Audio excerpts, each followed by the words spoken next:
Hello all graduation जितने भी students कर रहे हैं सेमेस्टर 1 के जितने भी स्टूडेंट्स हैं यहाँ पे ध्यान दीजिएगा। ठीक है, आप लोग के लिए आज के इस एग्ज़ाम सीरीज में हम लोग जो है कमेंट आ रही थी बहुत सारे बच्चे का कि आप जो है हिंदी मीडियम में भी लाइए। ठीक है, तो बिजनेस इकोनॉमिक्स एंड एनवायरनमेंट जो आपकी सब्जेक्ट है मेन डिफिनेशन जो आपके एग्ज़ाम में आने के बहुत से चांसेस है। ठीक है, आएंगे ही आएंगे, लिख कर ले लो। व्यावसायिक अर्थशास्त्र का तो यहाँ पर जो है बिजनेस इकोनॉमिक्स एंड एनवायरनमेंट के कुछ इंपॉर्टेंट डेफिनेशन को आगे हम बताने जा रहे हैं। ठीक है, तो ध्यान से समझिए और स्किप मत करिएगा थोड़ा भी। ओके, तो चलिए वीडियो को स्टार्ट करते हैं शुरू से, हमेशा की तरह शुरू से शुरू करेंगे। व्यावसायिक अर्थशास्त्र का अर्थ एवं परिभाषा। देखिए, व्यावसायिक अर्थ सबसे पहले आपको पूछ देगा कि व्यावसायिक अर्थ जो होती है वो होता क्या है। तो अगर एक लाइन में आप समझो तो उसको आप अपना डिस्क्राइब करके आगे लिख सकते हो एक्सप्लेन करके। व्यावसायिक अर्थशास्त्र उन आर्थिक सिद्धांतों का अध्ययन है जिनका उपयोग व्यवसाय की व्यवहारिक समस्याओं के समाधान के लिए होता है। ठीक है, व्यावसायिक अर्थशास्त्र परंपरागत अर्थशास्त्र का ही एक भाग है। इसमें व्यावसायिक फर्म की समस्याओं का अध्ययन होता है। अर्थशास्त्र निरपेक्ष आर्थिक सिद्धांतों से संबंधित है। ओके, सरल शब्दों में व्यावसायिक अर्थशास्त्र ज्ञान की वह शाखा है जिसमें हम यह अध्ययन करते हैं कि वास्तविक परिस्थितियों में अर्थशास्त्र के सिद्धांत का प्रयोग किस प्रकार होता है और ये किस प्रकार प्रबंध के को निर्णय लेने और भावी नियोजन में सहायता प्रदान करते हैं। ओके, और उसके अकॉर्डिंग अगर लंबा क्वेश्चन पूछता है तो उसमें आप ये भी जोड़ सकते हो कि कुछ अर्थशास्त्र जो थे उनके अकॉर्डिंग उनका क्या परिभाषा था। जैसे कि व्यावसायिक अर्थशास्त्र हुए तो उनके अकॉर्डिंग क्या परिभाषा थी। तो मैकनियर और मेरियम जो थे व्यावसायिक अर्थशास्त्र में व्यावसायिक परिस्थितियों का विश्लेषण करने के लिए अर्थशास्त्रीय विचार पद्धति का उपयोग किया जाता है। सब के अनुसार यहाँ पे बताई गई है डेफिनेशन। ठीक है, तो आप अकॉर्डिंग कुछ परिभाषा निम्नलिखित तो देख सकते हो आप इसको। उसके बाद नेक्स्ट हमारा जो टॉपिक होने वाला है वो है व्यावसायिक अर्थशास्त्र की प्रकृति। कभी कभी एग्जाम में पूछ दिया जाता है कि आप जो है बिजनेस इकोनॉमिक्स का आप नेचर बता दो। ठीक है, तो आप सीधा यहाँ पे देख सकते हो व्यावसायिक अर्थशास्त्र विज्ञान के रूप में, व्यावसायिक अर्थशास्त्र वास्तविक विज्ञान के रूप में, व्यावसायिक अर्थशास्त्र आदर्श का अंग है। इसको कुछ डिफाइन करके यहाँ पे लिखा गया है तो आप इसे पढ़ सकते हो। व्यावसायिक अर्थशास्त्र कला भी है। ठीक है, तो यही सब हमारा नेचर रहने वाला। अब जो मेन चीफ कैरेक्टरिस्टिक्स है यानी बोले तो व्यावसायिक अर्थशास्त्र की प्रमुख विशेषता है उसको यहाँ पर देखते हैं। ठीक है, फर्म के सिद्धांत से संबंधित विशिष्ट अर्थशास्त्र, निर्देशात्मक प्रकृति, आर्थिक सिद्धांतों एवं प्रबंधकीय व्यवहारों का समन्वय यानी कि कोऑर्डिनेशन, अधिक व्यावहारिक उपयोगिता, अधिक परिष्कृत एवं नवोदित विषय। अगर जो भी अगर 5-10 नंबर का पूछता है तो 5 को एक्सप्लेन करोगे अच्छे से नंबर मिल जाएंगे। ठीक है, तो ये एक्सप्लेनेशन यहाँ दी हुई है, आपको पढ़ना है पढ़ सकते हो। नेक्स्ट टॉपिक की तरफ आगे बढ़ते हैं। अगला जो हम डेफिनेशन है इसमें हम लोग मांग की परिभाषा है। ठीक है, मांग क्या होती है तो पेंशन के अनुसार जो एक इकोनॉमिक अर्थशास्त्री हैं, मांग एक प्रभावी इच्छा है जिसमें 3 तथ्य सम्मिलित होते हैं। वस्तु को प्राप्त करने की इच्छा, वस्तु खरीदने के साधन उपलब्धता तथा वस्तु खरीदने के लिए साधनों को व्यय करने की तत्परता। ठीक है, ओके। अब यहाँ पर जे.एस. मिली के अनुसार मांग शब्द का अभिप्राय मांगी गई उस मात्रा को लगाया जाना चाहिए जो एक निश्चित कीमत पर क्रय की जाती है। ओके, नेक्स्ट यहाँ पर जो है मांग को प्रभावित करने वाले तत्व कौन-कौन से हैं? तो वस्तु की उपयोगिता यानी कि इंग्लिश में इसको हम लोग बोलते हैं यूटिलिटी ऑफ द गुड। ठीक है, आय स्तर, इनकम लेवल, धन का वितरण, डिस्ट्रीब्यूशन ऑफ वेल्थ, सबके आगे-आगे अपना डेफिनेशन लिखा है तो आप इसको पढ़ सकते हो। कहा जा रहा है आय स्तर का मांग पर प्रत्यक्ष प्रभाव पड़ता है। उपभोक्ता की आय जितनी अधिक होगी उसकी मांग उतनी ही अधिक हो जाएगी। इसके विपरीत आय का कम स्तर मांग को कम कर देगा। ओके, तो ये आपका था मेन। अब यहाँ पर जो है हम लोग क्या पढ़ा था, अब यहाँ पे जानने वाले हैं मांग का नियम। मांग का नियम हमारा होता क्या है? कीमत के फलस्वरूप अकॉर्डिंग टू मार्शल यानी कि मार्शल के अनुसार कीमत में कमी के फलस्वरूप वस्तु की मांगी जाने वाली मात्रा में वृद्धि होती है तथा कीमत में वृद्धि होने से मांग घटती है। देखिए, यानी कि कीमत में कम होगा तो वस्तु की मांग क्या होगी? कीमत में कम होगी तो वस्तु की मांग मात्रा ज़्यादा होगी और कीमत में ज़्यादा वृद्धि हो जाएगी तो मांग क्या होगी? घटेगी। यही हमारा नॉर्मल सा लॉ ऑफ डिमांड है। इसको ज़्यादा मतलब ऐसे स्पेसिफाई करके मत लो कि हाँ बहुत बड़ा चीज़ है। सीधा सिंपल लिखा हुआ है मार्शल के अकॉर्डिंग कि कीमत में अगर कमी होती है तो वस्तु की माँग क्या होती है? बढ़ती है। और जब हमारी कीमत जो बढ़ जाती है तो वस्तु की माँग क्या होती है? घटती है। यही हमारा लॉ ऑफ डिमांड है। नेक्स्ट हमारा सप्लाई है। सप्लाई हम किसको बोलेंगे? किसी वस्तु की पूर्ति से अभिप्राय वस्तु की उन मात्राओं से है जिन्हें एक विक्रेता विभिन्न संभव कीमतों एक निश्चित समय में बेचने को तैयार रहता है। माँग की भाँति पूर्ति भी किसी समय की अवधि तथा कीमत से जुड़ती होती है। यानी कि परिभाषा यहाँ पे देखें थॉमस के अनुसार तो वस्तु की पूर्ति वह मात्रा है जो एक बाजार में किसी निश्चित समय पर विभिन्न कीमतों पर बिकने के लिए प्रस्तुत की जाती है। ओके, सिंपल शब्दों में जाने। अब नेक्स्ट हम लोग देखते हैं क्या है डेफिनेशन। यहाँ पर हमारा मांग की लोच की परिभाषा। मांग की लोच का मार्शल के अकॉर्डिंग बाजार में कम या अधिक होना इस बात पर निर्भर करता है कि वस्तु की कीमत में एक निश्चित मात्रा में परिवर्तन होने पर उसी की मांग में सापेक्ष सापेक्ष रूप से अधिक या कम अनुपात में परिवर्तित होता है। यानी कि मांग की लोच बराबर क्या हुआ? मांगी गई मात्रा में अनुपातिक परिवर्तन और कीमत में अनुपातिक परिवर्तन। तो इसको आप लिखते हो तो मतलब यहाँ पर नंबर आपको इंक्रीज होने के चांसेस है। ठीक है, तो ये फॉर्मूला अपना लिख लेना, याद कर लेना। नेक्स्ट आगे टॉपिक देखते हैं क्या है। नेक्स्ट यहाँ पर टॉपिक है हमारा factor influencing elasticity of demand. यानी कि मांग की लोच को प्रभावित करने वाले तत्व।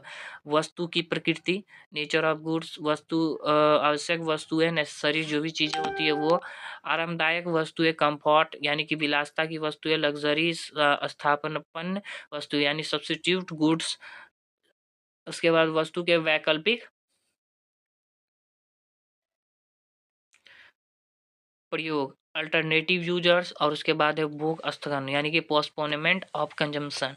तो सबके आगे अपना जो है विस्तार रूप से लिखा हुआ है, इसको आप पढ़ सकते हो। यही हमारा मेन जो है फैक्टर्स है। अब है मांग पूर्वानुमान का अर्थ एवं परिभाषा। यानी कि डिमांड फोरकास्टिंग। डिमांड फोरकास्टिंग कहेंगे किसको? तो साधारण बोलचाल की भाषा में पार्क मांग पूर्वानुमान, इसको हिंदी में बोलते हैं मांग पूर्वानुमान। ठीक है, आशा है किसी निश्चित अवधि में वस्तु की संभावित मांग या संभावित विक्रय का अनुमान लगाने से है जो मूल्य या मात्रा अथवा दोनों रूपों में व्यक्त किए जा सकते हैं। मांग पूर्वानुमान दो शब्दों यानी कि मांग और पूर्वानुमान से मिलकर बना है। मांग का अर्थ होता है प्रभावपूर्ण इच्छा, इफेक्टिव डिजायर होता है, जबकि पूर्वानुमान अर्थ का होता है पूर्व जोर अनुमान, यानी कि पहले से भविष्य बारे में अनुमान लगाया जाता है। यानी कि मांग पूर्वानुमान किसी निश्चित अवधि के लिए संस्था के विक्रय मात्रा और मूल्य का वैज्ञानिक ढंग से लगाया गया अनुमान अनुमान है। ओके, मांग पूर्वानुमान से संबंधित कुछ देखिए सबके अकॉर्डिंग बात कही गई है। फिलिप कॉटलर की अगर बात सुने तो कंपनी के विक्रय यानी कि मांग पूर्वानुमान का अभिप्राय एक चुनी हुई विपणन योजना तथा कल्पित विपणन वातावरण पर आधारित कंपनी के संभावित बिक्री स्तर से है। ठीक है, और सबके अकॉर्डिंग दिया, पढ़ सकते हो आप। नेक्स्ट अगर हम लोग देखते हैं तो मांग पूर्वानुमान के उद्देश्य यानी कि प्रयोजन या आवश्यकताएं को यहाँ पर देखेंगे तो है अल्पकालीन मांग पूर्वानुमानों के उद्देश्य उपयुक्त उत्पादन नीति का निर्धारण, मूल्य नीतिकरण का निर्धारण। ठीक है, उसके बाद हमारा कच्चे माल की उपलब्धता यानी कि अवेलेबिलिटी ऑफ रॉ मटेरियल, वित्त की उपलब्धता, अवेलेबिलिटी ऑफ फाइनेंस, श्रम की नियमित पूर्ति यानी कि रेगुलर सप्लाई ऑफ लेबर, मशीनों का अनुकूलतम उपयोग, ऑप्टिमम यूज ऑफ मशीन्स, विक्रय के लक्ष्य निर्धारित करना, शेयरिंग सेल्स टैक्स टारगेट दीर्घकालीन मांग पूर्वानुमान के उद्देश्य। अब यहाँ पे लॉन्ग टर्म जो डिमांड फोरकास्टिंग होता है उसके हैं तो प्लांट कैपेसिटी प्लानिंग, ये तो उतना अभी आपको जो है ना यहाँ पे नहीं जानना है। ठीक है, बहुत सारे हैं तो जो मेन थे आपको हमने बता दिया। अब है लिमिटेशन ऑफ डिमांड फोरकास्टिंग। अगर आप एग्जाम में पूछ दिया जाता है कि व्हाट इज डिमांड एंड नहीं तो what is law of demand या नहीं तो व्हाट इज डिमांड फोरकास्टिंग, तो डिमांड फोरकास्टिंग का डेफिनेशन भी बताया है। और अगर limit please explain it's limitation तो ये भी बता देंगे। यानी कि पूछ देगा मांग पूर्वानुमान की सीमाएं बताइए। तो आंकड़ों का अभाव यानी कि लैक ऑफ डाटा, वह पूर्ण प्रक्रिया एक्सपेंसिव प्रोसेस, फैशन में परिवर्तन यानी कि चेंज इन फैशन, मनोवैज्ञानिक तत्व यानी कि साइकोलॉजिकल एलिमेंट्स। ठीक है, उसके बाद हमारा सारे नंबर आपको यहाँ पे मिल जाएंगे। लैक ऑफ एबल एक्सपेक्ट, योग विशेषज्ञों का अभाव। ठीक है, अब हमारा फैक्टर ऑफ प्रोडक्शन, उत्पादन के साधन में हमारे निम्नलिखित चार आते हैं। कौन कौन? एक हुआ भूमि, एक हुआ श्रम, एक हुआ पूंजी, एक हुआ संगठन। ठीक है, लैंड, लेबर, कैपिटल। ओके, एक मिनट सॉरी, कौन कौन हुआ है? लैंड, लेबर, ठीक है, उसके पूंजी, कैपिटल और संगठन। लैंड लेबर कैपिटल ऑर्गेनाइजेशन यानी कि भूमि श्रम पूंजी संगठन, सब हमारे जो है यहाँ पे देखिए ये सारे क्या है, प्रोडक्शन है, फैक्टर है प्रोडक्शन के, उत्पादन के साधन है। नेक्स्ट हमारा है समुत्पाद वक्र बनाम उदासीनता वक्र, iso product curve versus indifference curve. तो देखिए ये दोनों जो आधार है इनका बेसिस एक समान है। उदासीनता वक्र उपभोक्ताओं के समान संतुष्टि देने वाले दो उपभोग वस्तुओं के विभिन्न संयोगों को बताता है, जबकि समुत्पाद वक्र एक समान उत्पादन स्तर बताने वाले दो उत्पत्ति साधनों के विभिन्न संयोगों को बताता है। दोनों की विशेषताएं परस्पर मिलती हुई होती है। सिमिलरिटीज, दोनों वक्र बाएं से नीचे दाएं नीचे गिरते हैं। दोनों वक्र मूल बिंदु की ओर उन्नतर कन्वेक्स टू ओरिजिन होता है। यहाँ से एमसीक्यू भी आते हैं एग्जाम में। दोनों स्थितियों में ऊंचा वक्र ऊंचे संतुष्टि उत्पादन स्तर को बताता है। दोनों स्थितियों में दो वक्र परस्पर नहीं काटते, दोनों वक्र अक्षों को स्पर्श नहीं करते हैं। ओके, और डिसिमिलरिटी जानना हो तो यहाँ पे लिखा हुआ है, आप नीचे पढ़ सकते हो। ठीक है, चलिए नेक्स्ट देखते हैं हमारा। नेक्स्ट क्या है यहाँ पर, वे बाजार जिनमें बिल्कुल प्रतियोगिता नहीं होती है शून्य प्रतियोगिता बाजार कहलाते हैं। यानी कि शून्य प्रतियोगिता बाजार जिसमें कोई प्रतियोगिता नहीं होती है। एकाधिकार इसमें आते हैं यानी कि मोनोपोली। एकाधिकार बाजार की वह अवस्था है जिसमें वस्तु का केवल एक ही विक्रेता होता है और क्रेताओं की संख्या अधिक होती है। यानी कि उसमें बेचने वाला एक ही और संख्या क्या है, खरीदने वाला का बहुत ज़्यादा है। विक्रेता की पूर्ति तथा मूल्य के निर्धारण पर पूर्ण नियंत्रण होता है। एक अधिकारी बाजार की निम्न विशेषताएं होती है। बाजार में वस्तु का केवल एक विक्रेता होता है। विशुद्ध एकाधिकार में वस्तु की स्थापन नहीं पाए जाते। फर्म और उद्योग में कोई अंतर नहीं होता है। एकाधिकारी का प्रति पर नियंत्रण होता है, परंतु मांग पर इसका कोई नियंत्रण नहीं होने के। देखिए यहाँ पर जो है मेन 3 लिखना है, ठीक है, बिकॉज इसका जो है हमने कट आउट हो गई है। तो आपको क्या करना है, 3 मेन लिखना है मोनोपोली में यानी कि एक अधिकार में। नेक्स्ट आगे बढ़ते हैं, हमारा क्या है देखते हैं।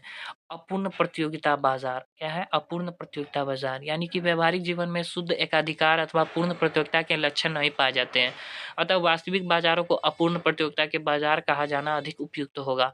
अपूर्ण प्रतियोगिता बाजार के कई रूप हो सकते हैं, इसमें बहुत सारे रूप है यानी कि द्विधिकार, डुओपॉली, ओलिगोपॉली। ये जब बाजार में वस्तु के केवल 2 ही विक्रेता पाए जाए ऐसी वस्तु में द्विविक्रेता अधिकार कहते हैं। जब बाजार में वस्तु के विक्रेता समान आकार के हो, वे एक जैसे वस्तु बेचते हो, तो ऐसी स्थिति में यदि उनके बीच गलाकाट प्रतियोगिता होगी तो दोनों विक्रेताओं के लाभ समाप्त हो जाएंगे। ओके, अब नेक्स्ट हमारा ओलिगोपोली। जब बाजार में वस्तु के थोड़े, आपको थोड़ा याद रखना है क्या, इसमें 2 विक्रेता अधिकार होता है। जब बाजार में वस्तु के थोड़े विक्रेता हो अर्थात 3, 4, 5 आदि, तो उसे हम लोग क्या करते हैं, अल्पाधिकार बाजार यानी कि ओलिगोपोली, बहुत ज़्यादा हो बेचने वाला और थोड़े से हो खरीद, वस्तु के थोड़े विक्रेता अर्थात 3, 4, 5 आदि, तो उसे हम अल्पाधिकार बोलते हैं। अल्पाधिकार बाजार में कीमत निर्धारण भी द्विविक्रेताधिकार की भांति होता है। कुछ वस्तुएं के आप बाजार जैसे सीमेंट, पेट्रोल आदि अल्पाधिकार के उदाहरण हैं। इसमें क्या होता है, 3, 4, 5 हमारे क्या होते हैं, विक्रेता होते हैं। हो गया। नेक्स्ट हमारा जो है टॉपिक वो देखते हैं। यहाँ पे देखिए नेक्स्ट हमारा एग्जाम में आता ही आता है परफेक्ट कंपटीशन। परफेक्ट कंपटीशन हम लोग बोलता है किसको है, पूर्ण प्रतियोगिता उस समय पाई जाती है जिस समय प्रत्येक उत्पादन की उपज की मांग पूर्ण लोचदार हो। इसका यह अर्थ हुआ कि विक्रेता की संख्या अधिक हो और जिसमें कि एक विक्रेता की प्रतिकूल बाजार पूर्ति। देखिए सीधा यहाँ पर मतलब समझिए कि विक्रेता की जो होती है संख्या उसमें ज़्यादा होती है। ओके, पूर्ण प्रतियोगिता परफेक्ट कंपटीशन, तो सबको एक तरीके का जो है मान सम्मान होता है, सब अपने लिए कमाता है। शून्य प्रतियोगिता बाजार, जीरो कंपटीशन मार्केट, वे बाजार जिनमें बिल्कुल प्रतियोगिता नहीं होती है शून्य प्रतियोगिता का बाजार कहलाते हैं। इसके प्रमुख उदाहरण कौन कौन है, एकाधिकार, एकाधिकार हमारा की मोनो यानी कि मोनोपोली। हाँ ठीक है,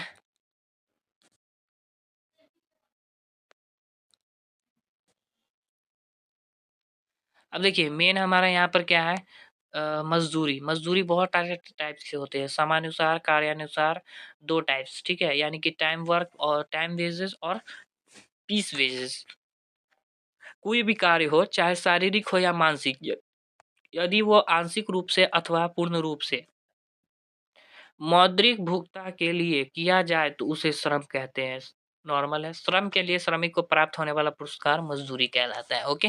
यानी कि जैसे कि आपको आह, डॉक्टर, वकील, अध्यापक सबकी अपनी-अपनी मज़दूरी थी। मज़दूरी देने के 2 तरीके हैं, यानी कि टाइम बेस्ड एक निश्चित समय के लिए श्रमिकों को जो भुगतान दिया जाता है, उसे समयानुसार मज़दूरी कहते हैं। जैसे प्रति घंटा, प्रति दिन, प्रति सप्ताह, प्रति माह, ठीक है?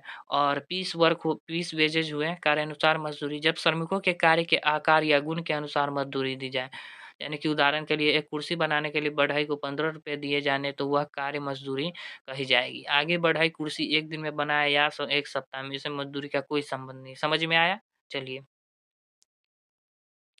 श्रम के उपयोग के लिए चुकाई गई कीमत को मज़दूरी या मज़दूरी दर कहते हैं, अकॉर्डिंग टू मैकडॉनल्ड के अनुसार जो है, ठीक है? अब देखिए वह आधिक्य जो अल्पकाल में भूमि को छोड़कर मानव निर्मित साधन प्राप्त करते हैं उसे आभास लगान कहते हैं। क्या कहते हैं? Quasi rent. ओके, नेक्स्ट बढ़ते हैं। नेक्स्ट हमारा है नेशनल इनकम। नेशनल इनकम होता है क्या भाई? देखिए किसी देश के उत्पादन साधनों द्वारा किसी वर्ष में उत्पादित अंतिम वस्तुएँ तथा सेवाओं के भौतिक मूल्य को राष्ट्रीय आय कहते हैं और एक्सप्लेन करके एग्ज़ाम में आप लिख सकते हो। ठीक है? चलिए नेक्स्ट देखते हैं। ये क्या है? इम्पोर्टेंस है, यानी कि आर्थिक प्रगति का सूचक, विभिन्न क्षेत्रों का तुलनात्मक अध्ययन, आर्थिक नियोजन एवं नीति निर्धारण, कराधान क्षमता, आर्थिक विकास को निर्धारित करने वाले तत्व। ओके, यहाँ पर जो है व्यावसायिक पर्यावरण का महत्व, समग्र विकास में सहायक, सामाजिक परिवर्तनों का महत्व, दीर्घकालीन योजना बनाना, बाजार की स्थितियों का ज्ञान, तकनीक परिवर्तनों का महत्व। ओके, शासकीय नीति का प्रभाव, समस्याओं के विरुद्ध संघर्ष की क्षमता का विकास, अंतर्राष्ट्रीय घटनाओं का महत्व। ये सारे जो है आपको क्या है, मेन आपको बिजनेस इकोनॉमिक्स में जो अभी इम्पोर्टेंस है वो है। वैश्वीकरण, वैश्वीकरण हम लोग बोलेंगे किसको, यहाँ पे दिया है। वैश्वीकरण का अभिप्राय किसी देश की अर्थव्यवस्था को विश्व के अन्य देशों की अर्थव्यवस्था से जोड़ने से है, जिसमें व्यावसायिक क्रियाओं का विश्व पर विस्तार हो सके तथा देश के प्रतिस्पर्धात्मक क्षमता का विकास हो। इस प्रकार वैश्वीकरण को अंतर्राष्ट्रीयकरण के रूप में भी देखा जाता है। ठीक है? तो ये है आपका वैश्वीकरण। आर्थिक क्रियाओं का किसी देश की राजनीतिक सीमाओं के बाहर तक विस्तार करने को वैश्वीकरण कहते हैं। ठीक है? नॉर्मली हमारा यही ग्लोबलाइज़ेशन हुआ। नीड ऑफ ग्लोबलाइज़ेशन, तो नीड यहाँ दी हुई है, पढ़ सकते हो।